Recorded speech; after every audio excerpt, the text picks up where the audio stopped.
ఇప్పుడు no cost cough syrup తో 60 రూపాయల విలువ గల ఇన్హేలర్ పూర్తిగా ఉచితం. దెబ్బకి దగ్గు జలుబు మాయం.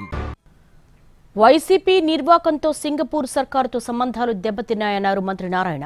రాష్ట్రాన్ని సింగపూర్లో మారుస్తాననడం చంద్రబాబుకు అలవాటుగా మారిందంటూ కౌంటర్ ఇచ్చారు వైసీపీ నేత సైజనాథ్.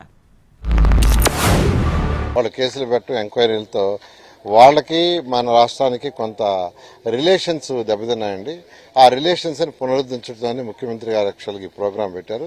దాంతో సింగపూర్లో అనేక మంది ఇండస్ట్రీస్ వాళ్ళందరినీ యాక్చువల్గా ఇన్వైట్ చేసి ముఖ్యమంత్రి గారు 1-to-1 కొంత పిలిచి మాట్లాడతారు. అదేవిధంగా ఇన్వెస్టర్ మీట్ పెట్టి మాట్లాడి ఇన్వెస్టర్స్ ఈ 26 జిల్లాలకు యాక్చువల్గా ఇన్వైట్ చేయడం జరుగుతుంది. ప్రకటన కూడా వచ్చింది, సింగపూర్ బండి ఆగుతుంది అని చెప్తా ఉన్నాడు.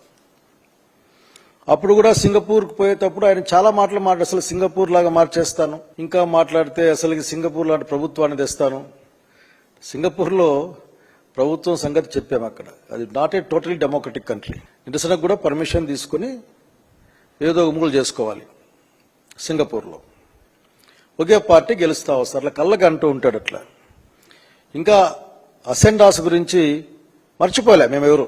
ఆ మంత్రి ఈశ్వరన్ గారు ఆయన రావడం, అగ్రిమెంట్ చేసుకోవడం, పైసా పెట్టకుండా సింగపూర్ పేరు వాడుకొని దాదాపు 58% ఆ అసైన్మెంట్లో ఆ కంపెనీకి వాటా అన్ని ఇచ్చి ఆంధ్రప్రదేశ్ ప్రజలకు మాత్రం, ప్రభుత్వానికి మాత్రం 42% వాటా విషయం మర్చిపోలే ఇంకా మేము.